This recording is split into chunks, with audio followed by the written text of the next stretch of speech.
계속 오른다는 믿음이 있었고 앞다투어 살려고 하는 사람들이 있었던 시장이니까 이게 가능하다고 믿었었는데 지금은 호가를 낮춰도 들어오는 사람이 없어요. 쓸 돈이 없어요. 부동산을 처분하지 않으면. 이게 굉장히 무서운 얘기거든요. 일본이 과열을 겪었던 시기와 굉장히 비슷한 모습을 우리가 겪었고 잃어버린 30년을 겪었던 일본과 같이 조정의 과정을 꽤나 오랜 기간 가져갈 수도 있지 않을까.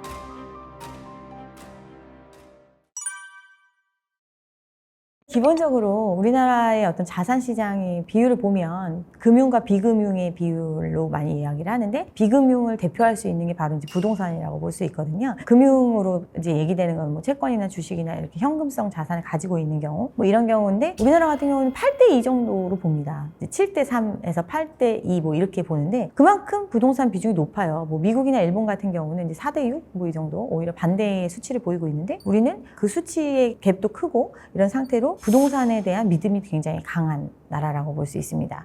이유는 우리가 사실은 되게 짧은 기간 동안 지금 뭐 젊으신 분들은 그 어떤 성장의 시기를 많이 경험하지는 못했겠지만 굉장히 빠른 속도로 발전한 나라라고 볼 수 있거든요. 근데 경제가 빠른 속도로 발전을 하면서 사실은 자산의 가치도 그만큼 급속도로 성장하게 되는 이런 구조다 보니까 부동산을 통해서 부동산 불패에 대한 믿음이 굉장히 커졌어요. 그리고 자산 시장에 있어서는 오히려 뭐 주식을 투자했다가 뭐 IMF를 맞고 뭐 금융위기를 맞고 이러면서 굉장히 또 충격을 경험해 본 사람들이 많고 이러다 보니까 믿음 자체가 부동산에 더 신뢰를 갖고 있는 거죠. 요즘도 뭐 자산 투자해가지고 가상화폐라든가 뭐 주식시장 뭐 이런 데 투자해서 돈 버신 분들 결국에 이제 최종적으로 가는 거는 실물을 소유하고 싶어 하는 마음으로 이제 부동산 시장으로 가는 이렇게 이제 어떻게 보면 기본적인 생각 자체가 어떤 눈에 보이는 그리고 부동산이라는 것이 주는 안정감 또 그 믿음 이런 게 좀 공고한 우리 인식이다 보니까 자산의 많은 부분을 이제 부동산에 지금 투자하고 있다고 볼 수 있습니다. 근데 이런 부동산에 대한 믿음이 사실은 과거와 똑같은 환경이라면 계속해서 뭐 어떻게 갈 수도 있겠지만 어떻게 보면 시대가 많이 바뀌었다고 볼 수 있어요. 예전에는 이제 고성장, 그러니까 소득이 늘어나면 그만큼 이제 자산 가치가 올라가는 것은 정상적인 과정이라고 볼 수 있거든요. 그 과정에서 이제 부를 이루는 사람이 있고 자산에 투자를 했을 때 부를 얻을 수 있잖아요. 그 부를 축적한 사람들이 있고 그런 경험들이 있기 때문에 이제 부동산에 대한 믿음이 큰 건데 이제는 이제 저성장의 시대 이런 상태다 보니까 더 이상 이제 성장이 과거처럼 폭발적인 성장을 이루기는 어렵다. 그리고 또 미래의 어떤 성장 동력이라고 볼 수 있는 게 결국은 인구거든요. 사람이 많아야 경제 활동도 많이 하고 소비도 많이 하고 그만큼 경제가 활성화돼서 그런 경우에는 계속해서 또 올라갈 수 있는 희망이 있는데 사실 그러기에는 구조 자체가 너무 많이 바뀌고 있기 때문에 조금 다르게 앞으로는 좀 다른 시각으로 봐야 되지 않을까 저는 개인적으로 그렇게 생각을 합니다.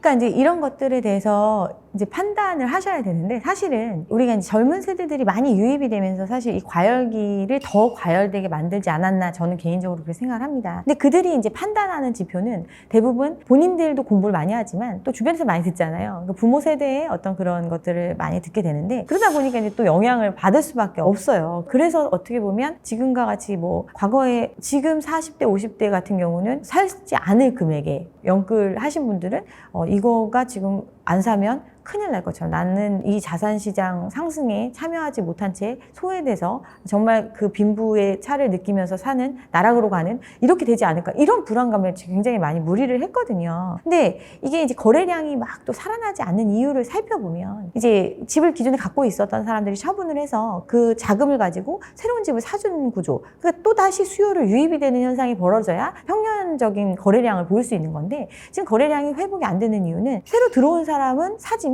이렇게 판 사람은 다시 사지 않는다는 거거든요.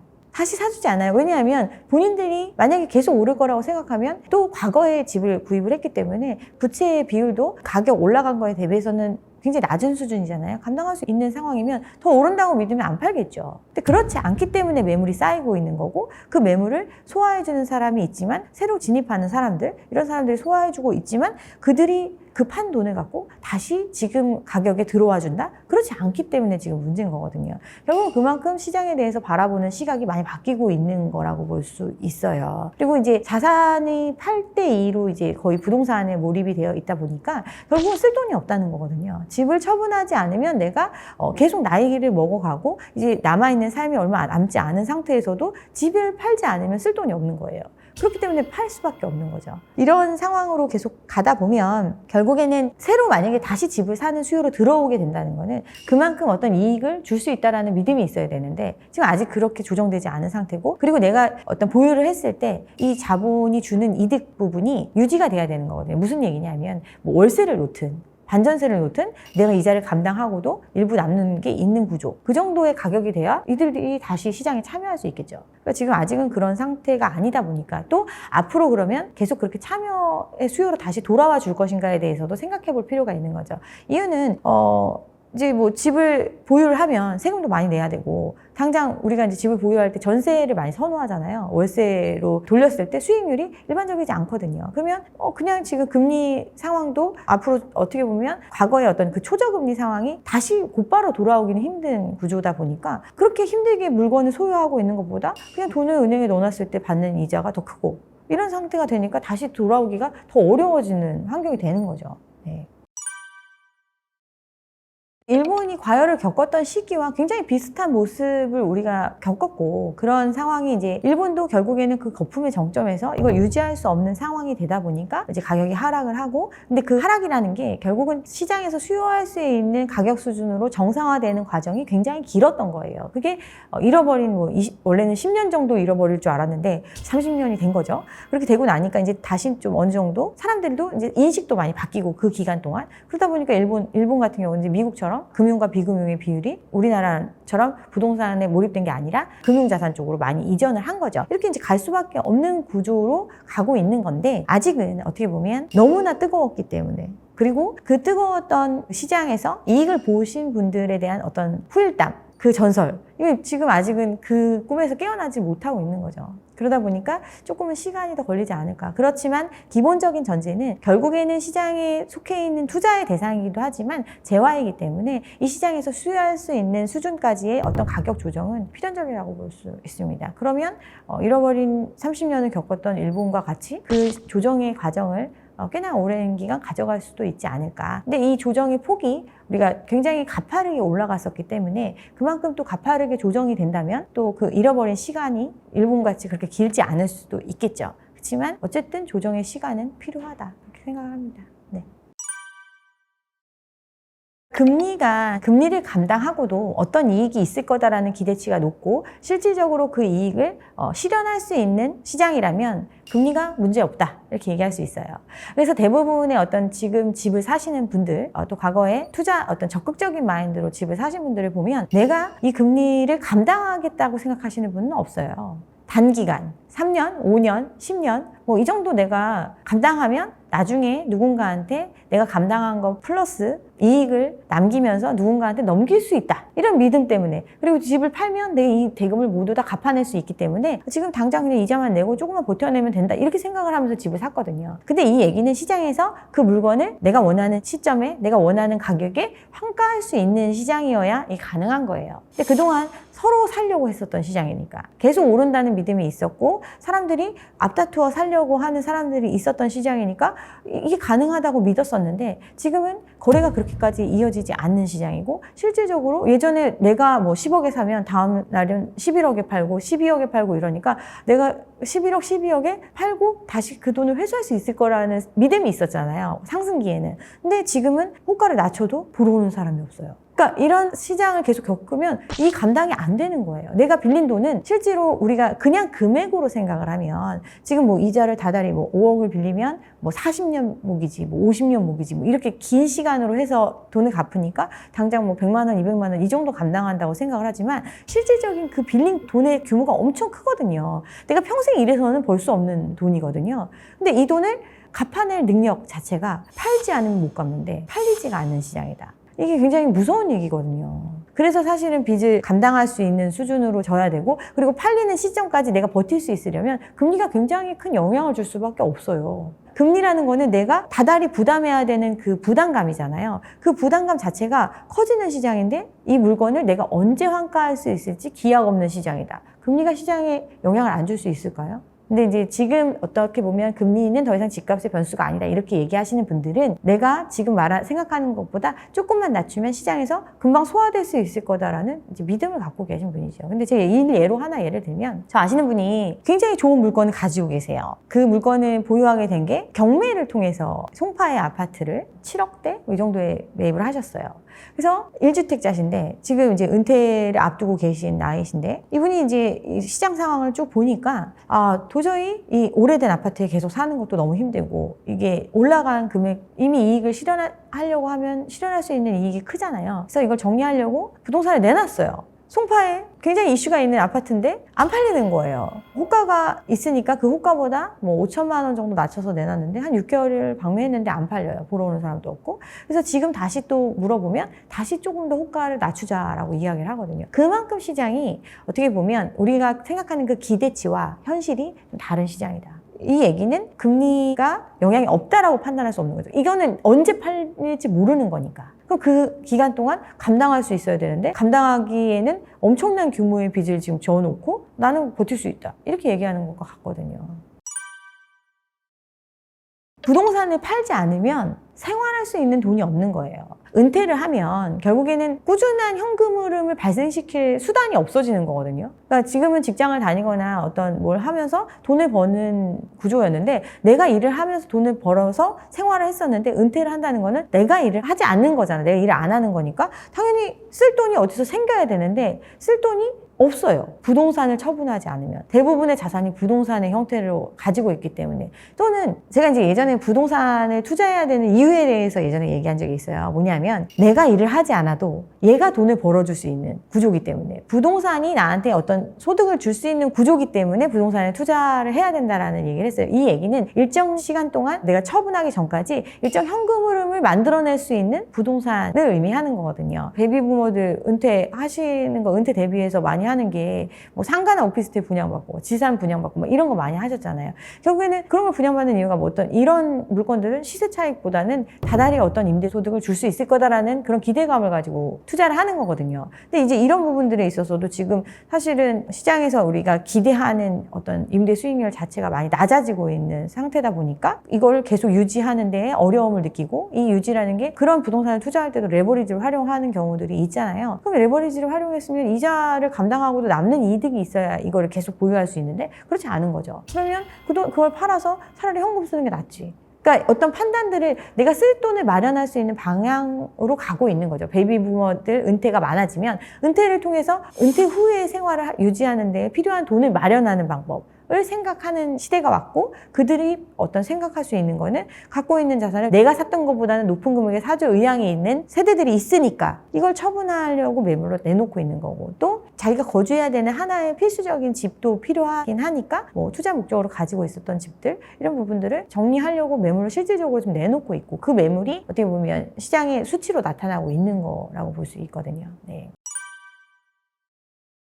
은퇴자들은 자녀가 일단은 이제 어느 정도 성장을 해서 기반을 마련해 줘야 되는 이런 시기잖아요. 그러면 자산이 어느 정도 있는 사람들 같은 경우는 지금 우리 자녀들은 우리가 어떤 성장기에 기회를 많이 가질 수 있었던 그런 성장기를 거쳤던 세대들 입장에서는 지금 젊은 세대들을 보면 굉장히 안타깝거든요. 예전보다 더 기회가 없고 어떻게 보면 경제적인 부분에 있어서의 갭을 자기 능력만으로는 극복하기 굉장히 어려운 시대를 살고 있기 때문에 자기가 능력이 있으면 자녀들한테 무언가를 해주고 싶어 하는 게 인지상정이잖아요. 그래서 은퇴자들이 큰 평수를 팔고 작은 평으로 하는 거는 이들도 돈을 마련할 수 있는 게 결국은 자기가 갖고 있는 자산을 처분해야 마련할 수 있으니까 어차피 뭐 다 출가시키고 뭐 이렇게 하고 나면 두 부부가 살거나 아니면 혼자 살거나 이런 경우인데 굳이 큰 집을 유지할 필요가 없고 굳이 비싼 집을 유지할 필요가 없고 그 집을 팔아서 차익을 가지고 자녀들한테 줄 수 있는 구조로 간다면 당연히 그런 선택을 하지 않을까. 그렇기 때문에 큰 평수에서 작은 평수로 이사 가고 또 강남에 살다가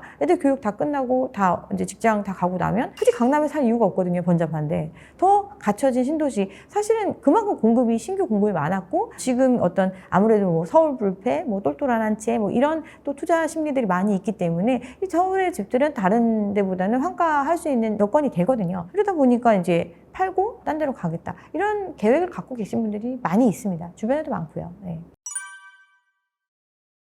기본적으로 이제 아파트 같은 경우는 아파트의 이제 전세 부분에 있어서 전세금 자체가 레버리지잖아요. 그러니까 집을 유지하려면 필요로 하는 돈이 이만큼은 있어야 되는 것. 그리고 또 그런 걸 채워줄 수 있는 수요가 있는 지역들은 그 전세가를 유지해 주는 거고, 그렇지 않은 곳들은 수요보다 공급이 많은 곳들은 이제 전세가가 조정될 수밖에 없는 거고, 이런 구조로 가는 건데, 지금 이제 사실은 그동안의 시장은 이 집을 소유하려고 하는 사람들이 많았던 시장이다 보니까 그만큼 이제 또 전세금에 대해서도 부담이 없었던 시장이었어요. 내가 돈이 없어도 전세대출을 활용해서 하면 월세보다 훨씬 싸게 살 수 있는 그런 환경이다 보니까 신축 아파트에 뭐 1억에 80만 원 월세 살던, 오피스텔 월세 살던 사람이 5억 전세를 들어갈 수 있는 구조였기 때문에 그 전셋집에 새 집에 들어가는 수요가 많이 있었거든요. 근데 지금은 이제 역전세 문제, 깡통전세 문제가 많이 나오고 있잖아요. 그 5억이라는 돈을 빌려서 들어가거나 또는 자기 자본이 있어서 들어가는 경우에는 이 5억을 오롯이 내가 이 집에서 나갈 때 돌려받을 수 있을 거다라는 믿음이 있었던 시장에서나 가능한 일이지, 그렇지 않으면 이 돈에 대해서 생판 모르는 사람한테, 나보다 어찌 보면 돈이 더 없을 수도 있는 집주인한테 그 돈을 그냥 빌려주는 거거든요. 집을 담보로. 그 집이 뭐 10억은 갈 거라고 생각을 했었던 시장이니까. 근데 그 집값이 떨어져요. 10억이 아니라 7억이고 5억이고 어떨 때는 전세보다 더 낮은 수준으로 지금 매매되는 모습이 나타나면 불안하지 않겠어요? 그럼 그만큼 대출의 규모를 줄이는 거죠. 마치 은행처럼 내가 이제 상대방한테, 집주인한테 돈을 빌려주는 것과 같으니까 그 자금을 예전에는 풀로 빌려줬다면 지금은 그렇지 못하니까 일부만 빌려주고 내가 오롯이 보존받을 수 있는 정도까지 빌려주고 나머지는 월세로 돌리는 형태, 그게 반전세거든요. 이런 매물이 늘어날 수밖에 없는 거죠. 그만큼 어떻게 보면 시장에서 내가 리스크가 좀 커진 시장이다. 그러면 나의 자본을 안전하게 지키려는 생각이 많은 시장이면 당연히 전세보다는 반전세를 택하겠죠. 그런 입장에서는. 반전세도 마찬가지고 뭐 이제 월세도 마찬가지고, 아파트 시장 같은 경우는 이런 데로 들어가는 집들은 대출이 있는 경우들 또 그런 구조로 가잖아요. 그러니까 결국은 내가 오롯이 돌려받을 수 없는 범위에 돈이 있기 때문에 전세 보증금도 그거에 맞춰서 형성이 되고 나머지 부분은 이제 월세로 돌리거나 이렇게 가는 거고, 근데 이 집을 유지하고 있는 사람이 뭐 내가 이제 전세 안 놓겠다, 월세를 돌리겠다, 이런 게 아니에요. 이 집을 갖고 있는 사람은 결국은 이 전세금을 내줄 돈을 마련하려면 누군가를 전세 주지 않으면 이 돈을 마련하지 못하잖아요. 그래서 전세가가 떨어졌을 때 역전세 문제가 발생을 했고, 그게 사회 문제가 됐던 거고, 이걸 해결했던 게 은행에서 빌려줘라, 대환대출, 작년에 했던 정책이죠. 집이 있는 사람한테도 전세금에 대한 대출, 반환하는 대출을 해줘라, 이렇게 해가지고 이연시켜 놓은 상태거든요. 이 얘기는 2년이 지나고 나면 이 전세금을 이 집을 갖고 있는 사람이 돌려줄 수 있다? 아니, 2년 안에 무슨 수로 몇 억을 어떻게 마련해요. 결국에는 전세를 주는 사람은 전세를 주면서 이 집을 유지할 수밖에 없으니까 전세를 놓고 싶어요. 근데 전세를 내주는 사람은 이 돈을 예전에는 오롯이 아무 문제 없이 돌려받을 수 있을 거라고 믿었던 시장이기 때문에 가능했지만 지금은 그렇지 않으니까 시장의 니즈대로 움직이는 거거든요. 그래서 어떻게 보면 반전세 매물, 월세 매물 이런 게 늘어나는 거죠. 아파트 시장 같은 경우에. 어쨌든 비워놓을 수 없으니까. 누군가 채워줘야 되니까. 이런 매물이 늘어나는 거고, 사실 근데 월세 문제가 이제 심각하게 느껴지는 거는 젊은 세대들 입장에서는 월세가 되게 많이 오른 느낌이 나잖아요. 근데 이게 결국에는 주거비로 지불할 수 있는 금액이라는 게 자기 소득에 비춰봤을 때 평균 소득에서 주거비가 차지하는 비중 30% 정도? 이 정도 규모에서 움직일 수밖에 없거든요. 근데 원룸 뭐 8, 90만 원 살던 사람이 여기서 5만 원 올려주는 거 굉장히 퍼센트는 크잖아요. 그렇지만 5만 원 올려주는 거 할 수 있어요. 왜냐하면 다시 집을 구하고 이제 어떤 이사 비용을 들이거나 뭐 이런 노력보다는 5만 원 정도의 인상은 감당할 수 있으니까. 그러니까 그런 어떤 원룸이나 오피스텔이나 뭐 이런 빌라나 뭐 이런 집들은 월세가 올라가는 형태가 나타나는 거예요. 감당할 수 있는 그 최저치에서 일부 올라가는 것들은 올라갈 수밖에 없어요. 물가도 올라가고 지금 상황이 이러니까. 그러니까 이런 것들이 어떻게 보면 사람들이 느끼기에는 계속 진짜 집이 없으면 주거 비용이 엄청나게 올라가가지고 진짜 감당하기 힘들어지겠구나, 이런 기분을 들게 할 수는 있지만 약간 이제 차이가 있다. 어느 정도 자기 자본의 규모에 따라서 사실은 이 열세 우세도 좀 차이가 있는 거라고 볼 수 있는 거죠. 네. 지금 굉장히 마음들이 급하신 것 같아요. 이게 부동산은 굉장히 롱텀이거든요. 뭐 오늘 샀다 내일 팔고 이런 물건이 아니고, 사실은 2년 정도 살다가 보면 전세 주기가 굉장히 빨리 돌아오는 느낌이 들 정도로 시간이 되게 금방 가요. 그리고 오래 보유하면 보유할수록 어떤 세금에 대한 부분들, 나중에 절세에 관련된 이런 부분들이 영향을 주는 물건이기 때문에 한 번 소유를 하면 꽤나 오랜 시간 가져가게 되는 이런 물건이거든요. 그러면 아까도 얘기했다시피 시장에서 바로바로 환가될 수 있는 어떤 그런 환경이라면 누구든 막 엄청 돈이 많아가지고 막 사줄 사람이 막 대기하고 있어. 막 엄청 많이 기다리고 있어서 내가 이게 내놓기만 하면 팔려. 이런 시장이 아니기 때문에 굉장히 롱텀을 가지고 쫓기지 않고 파는 것도 마찬가지고 사는 것도 마찬가지고 이렇게 가져가는 마음이 필요한데 지금 어떻게 보면 조금 이제 가격이 좀 조정된다고 하고 좀 거래가 살아난다고 하니까 불안한가 봐요. 그래서 지금 뭔가 해야 되지 않을까. 바닥에 신호가 나오면 나는 바로 들어가야지 막 이런 마음들을 갖고 계신 것 같은데 바닥의 신호라는 거는 이런 분들의 관심마저 꺼지는 시기. 정말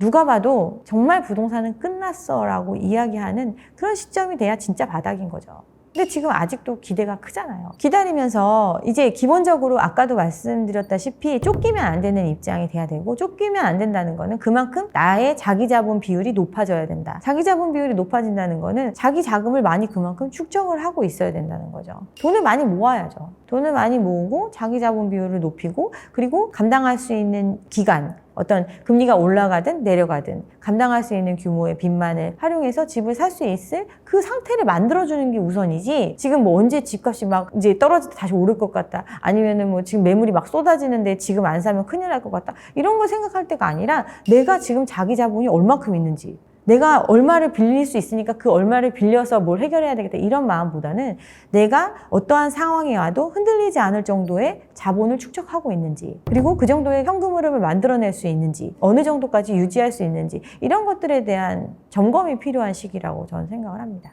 네.